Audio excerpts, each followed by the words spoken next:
3. Ini sebenarnya mau ngelanjutin yang kemarin ya. Yang kita bilang mau ngomongin masalah attitude. Apaan sih? Kok kalau ngantuk agak-agak aneh. Nggak, jadi gini, kemarin si Egi nge-share, ini sharing aja nih ke pemirsa. Dia nge-share sebuah tulisan pendek. Jadi untuk meraih kesuksesan, pada dasarnya dapat diasah dari 3 hal penting, yaitu skill atau keterampilan, knowledge atau pengetahuan, dan attitude atau sikap. Antara skill dan knowledge sebenarnya dapat diasah melalui banyak belajar, membaca, dan praktik. Namun untuk attitude merupakan komponen yang akan membentuk karakter kamu, serta dapat dipelajari dan dilatih. Attitude sangat penting dalam kehidupan seseorang, terutama kaitannya dengan dunia kerja. Di MB kan pasti sering nih bahas, attitude-nya gitu kan, bahas attitude, bahas sikap.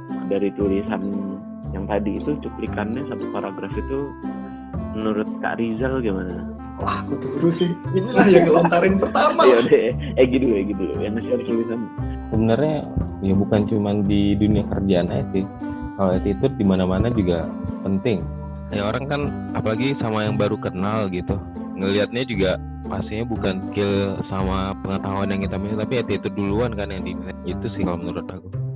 Nah, terus yang tadi yang 2 hal lagi, masalah knowledge sama skill. Ya, kalau kaitannya di kerjaan di marching band, 2 hal kayak skill sama knowledge itu kalau sebagai pelatih ya harus punya dasar itu sih. Di tulisan yang di share kemarin ada juga itu imbas attitude ke gimana kerja tim yang baik gitu kan. Gimana kita bisa bikin lingkungan yang lagi kita hadapin itu nyaman dengan kehadiran kita, dengan attitude yang baik. Untuk yang attitude tadi, kalau attitude menurutku salah satunya gampang diajak kerjasama atau teamwork itu juga bagian dari attitude ya. Nah, kadang kalau marching band tuh atau marching band atau kerjaan itu nggak mencari orang yang patuh, tapi nyari yang bisa diajak kerjasama. Bedanya militer sama ini kan itu, kalau militer kan patuh gitu, itu lebih cenderung patuh. Kalau kita kerjaan yang umum atau kayak kita itu kan nyari yang bisa diajak kerjasama. Kadang komunikasi juga ngaruh, komunikasi bagian dari attitude, tata bahasa, terus attitude. Kalau orang attitude-nya baik itu pasti menyenangkan sih, pribadi yang menyenangkan gitu. Iya, setuju sih. Sekarang gini, bahasannya kita bikin spesifik. Kalau masing-masing dari kita mendengar kata attitude dalam marching band, 5 contoh yang pikiran pertama apa? Kalau dari gue, itu 1, mampu menempatkan diri, mampu memposisikan diri dengan baik. Yang kedua, menjadi pendengar yang baik. Terus yang ketiga, open minded. Terus yang keempat itu respectful, respect sama semua unsur yang ada di marching band itu gitu. Terus yang kelima, punya determinasi sih, kayak ini, kesungguhan, selalu sungguh-sungguh kalau ngelakuin sesuatu. Iya, kayak beradaptasi sama lingkungan gitu. Adaptif ya, benar, adaptif juga. Terus apa lagi? Punya respon baik terhadap kritik juga attitude loh. Attitude itu menurutku tentang apa yang dikasih sama yang merespon apa yang diterima. Yang kita terima dan reaksi kita gitu ya. Ya. Apa coba sebutin 5? 5 lah menurut kalian yang sangat berpengaruh di bidang kita. Loyal sih, pertama bisa jadi loyal. Kita kan butuh loyalitas juga kan. Gampang diajak kerjasama. Kalau aplikasinya di lapangan sih, secara contoh kalau menurut aku ya bisa menghargai waktu, terus dia mampu bekerja sama di dalam tim gitu, dimana kita bisa menciptakan kenyamanan di saat kita berhubungan dengan orang yang mungkin punya pola pikir yang lain, pandangan yang lain juga gitu. Ya terus gimana kita menghadapi anak-anak misalnya, dengan penyampaian yang baik, dengan ritme yang teratur, efektif, ya tujuannya bisa tercapai gitu. Yang pasti kalau attitude, karena masing-masing itu berhubungan dengan banyak orang, gimana biar bisa lingkungan yang lagi dihadapin itu sama-sama nyaman aja dengan attitude yang baik. Ya benar sih yang tadi si Rizal bilang, masalah bagaimana kita merespon apa yang diberikan lingkungan sama kita ke kita gitu. Attitude yang baik itu kita bisa memberikan respon dan reaksi yang bijak, yang terukur, yang adem gitu. kadang-kadang apa yang kita pikirkan saat itu nggak harus keluar saat itu juga ya. Ya cuman kita juga harus bisa ngelihat situasinya juga sih, apa yang dipikirin cocok nggak sama timingnya. Intonasi suara juga ngaruh ya, dari kata-kata yang sama dengan intonasi yang beda gitu. Tolong itu anak-anak diberesin skillnya kan, sama tolong itu anak-anak diberesin skillnya. Gas terus yang kedua.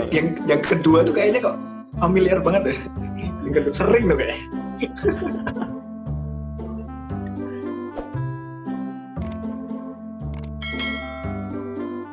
Gue punya pertanyaan buat kalian. Saya lihat contekan dulu. Attitude apa yang kalian sendiri pernah kayak ngerasa ke diri sendiri, aduh kok gue dulu bisa kayak gitu ya. Ayo apa yo janjaim ya apa yo. Iya dari jauh deh, yang paling muda dulu. Berhubung paling muda nih ya, yang paling kerasa sih ya, nyesel sih, agak nyesel tuh manajemen ego sih, pengen suaranya paling didengar gitu. Mungkin kebetulan pas aku punya ide gitu, itu jadinya kayak loh ini ideku, jadi terlalu memperjuangkan itu dan akhirnya malah nggak menerima masukan. Itu yang awal-awal aku rasa sih, itu sih paling sama ngajar marah-marah gitu sih. Oke. Ya sebenarnya hampir mirip sih sama Mas Rizal. Yang paling berasa itu kayak dulu itu kalau ngajar itu agak susah ngontrol emosi. Jadi dulu tuh bisa dibilang emosi ya cepat ke triggernya gitu, kurang tenang sama berapi-api. Itu yang dirasain di awal-awal, mungkin karena lagi dalam tahapan proses pendewasaan juga kali ya. Jadi egonya masih tinggi, emosian, gampang marah ya. Terus akibatnya juga sering juga terjadi apa yang mau kita capai jadi nggak maksimal karena banyak hal yang kehambat sama kurang tenangnya tadi, kayak gitu. Berarti ke murid ya? Iya, lebih banyaknya begitu. Kendala pelatih awal-awal kan ya? Iya, bukan kendala sih. Pasti semua pelatih ngalamin itu. Iya, pelatih awal. Masalah iya. pelatih di awal-awal biasanya berhubungan sama Iya, ego. Masalah klasik. Iya kayak gitu kan.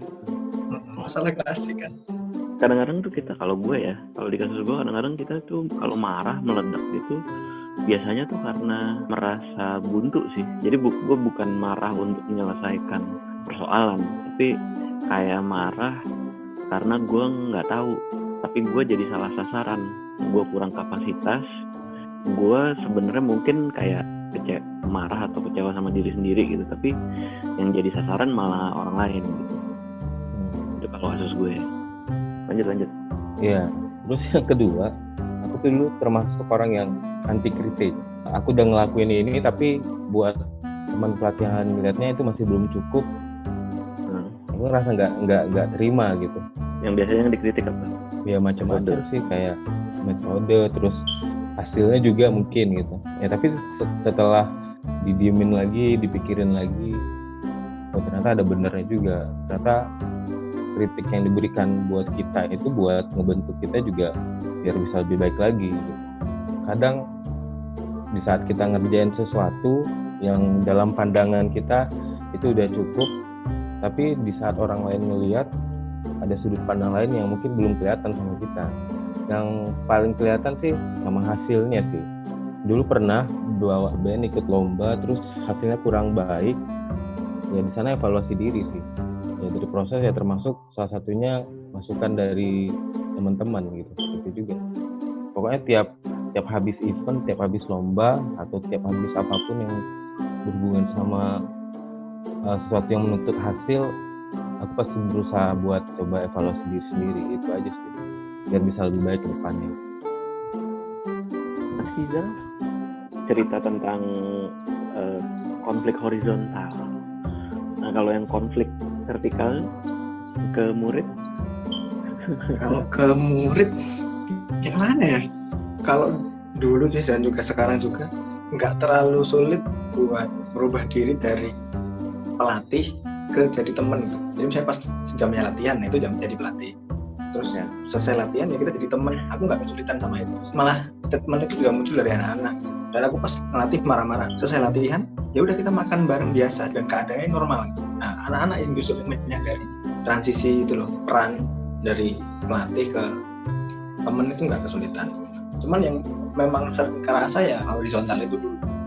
Kalau sekarang udah ini. Nah dulu itu karena ada beberapa konflik, apalagi kalau jam-jam malam gitu, overthinking gitu kan. Stepnya hampir sama kayak Mas Egy sih. Aku kalau malah bikin singkatan sih, singkatan ritmenya kayak Mas Egy bilang. Kalau aku nyebutkan aksi, AKSI gitu. Jadi A itu analisa gitu. Tadi aku ngapain aja ya? Kok kayak gini gitu. K-nya itu kritisi sih. Kritik itu mengkritik Diri sendiri. apa ya? Kritik perlakuan kita tuh. Apa yang kita lakuin itu baru dikritik. Berarti ke dalam ya. Kayak evaluasi. Jadi tadi ngebahas tadi ngelakuin apa aja tuh analisa terus kritisi. Kritik itu solusi sih. Itu terus mikir harusnya aku gini kali ya. Atau aku besok gini lah. Nah, terus I-nya tuh implementasi. Oh, dengar teman-teman, aksi. Semua orang pasti ngalamin. Cuman kalau ini nggak dijadiin apa yang gampang diingat kayaknya dan kemudian gampang diajarkan, nggak oke. Terus soal kepikiran apa ya bikin singkatan dan juga sharing sama mentor, biar nyambung kayak kemarin. Mentor. Benar. Terus itu dapat aksi itu bikin singkatan itu. Analisa, kritisi atau kritik, solusi, implementasi. Tapi ini aksi ini lebih emang lebih ke arah dalam ya.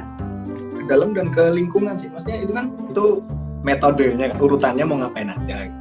Nah itu tinggal misalnya tentang hasil ngajar gitu misalnya, event kayak misalnya tadi masih.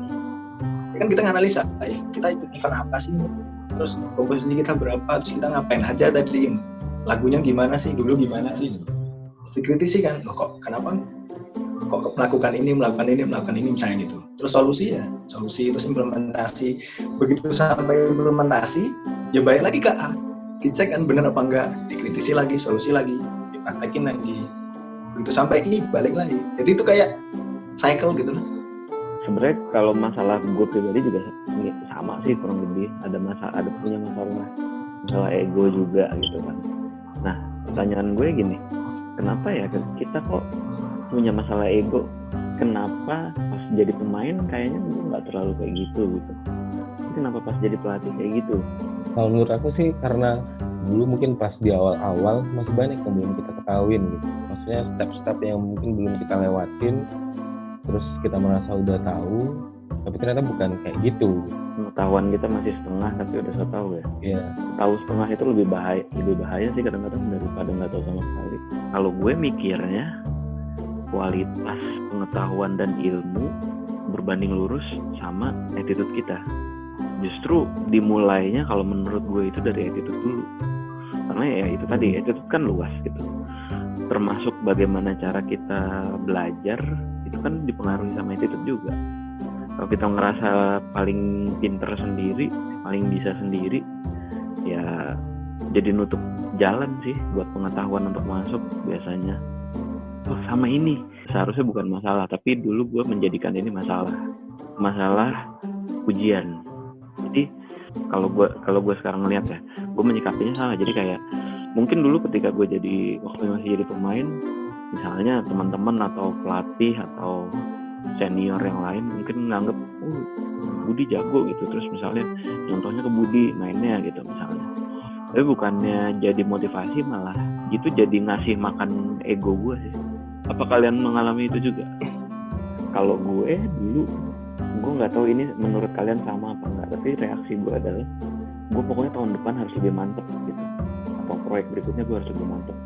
Itu sama apa enggak menurut kalian? Cara nggak langsung mungkin sama sih. Sama ya. Ada sedikit perbedaan kalau menurut gue. Yang dibilang Egy itu jangan cepat puas, itu ngerem diri sendiri. Kalau yang gue bilang itu cenderung lebih mudah untuk jadi gas. Ada yang mau disampaikan nggak singkat-singkat? Ada yang nonton mungkin yang baru jadi pelatih atau pemain senior atau ingin jadi pelatih yang berhubungan sama bahasan kita hari ini dan kemarin. Kalau aku sih itu sih, apa maksudnya, jangan bosan nanya yang lebih senior, terus open minded kayak yang dibilang Mas Rizal kemarin, harus banyak open minded biar lebih berisi sih, maksudnya biar banyak masukan, biar kedepannya bisa lebih baik gitu. Karena kalau di marching band pasti banyak hal yang kalau di awal-awal itu kita belum tahu gitu. Terus itu sih, kontrol diri itu yang paling penting. Kalau aku ini nyangkut si attitude tadi sih, soalnya aku juga kalau ngajar kan baru-baru kemarin. Menurutku kalau attitude itu kayak price tag, jadi nilai diri itu tergantung si attitude. Itu yang pernah aku dengar, pernah baca. Itu sih, attitude is a price tag. Iya, setuju. Terus kalau di Jawa itu ada loh, apa ya, aku lupa bahasa Jawa sih, kayak pepatah itu, aji neng diri sekolati, aji neng rogo seko busono.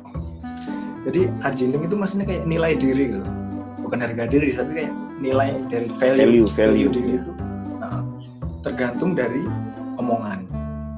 Aji neng rogo value diri badan secara visual itu dari busana. Busana itu maksudnya apa yang dikenakan tuh, cara bersikap, sopan santun, yang kita tunjukkan ke orang lain gitu ya. Jadi maksudnya busono di sini bukan pakaian tapi yang ditampilkan. Terus masuk pakaian juga gitu semuanya ya, termasuk ya itu sih. Kalau di Jawa ada itu salah satu attitude versi bahasa Jawa itu tadi. Ngomong-ngomong value diri, gue selalu berpikiran bahwa apa yang ada di kepala kita itu yang akan kita keluarkan, baik itu lewat mulut atau lewat perbuatan. Nah, sekarang gue selalu menganggap kepala kita itu kayak, otak kita itu kayak teko. Kalau kita terbiasa mengisi dengan air kotor atau comberan, ketika kita tuangin ke cangkir-cangkir yang keluar akan air kotor juga. Kayaknya kita semua tuh harus selalu aware apa yang ada di dalam diri kita gitu, supaya orang yang menangkap apa yang kita kasih itu juga bisa mempersepsikan diri kita secara positif gitu.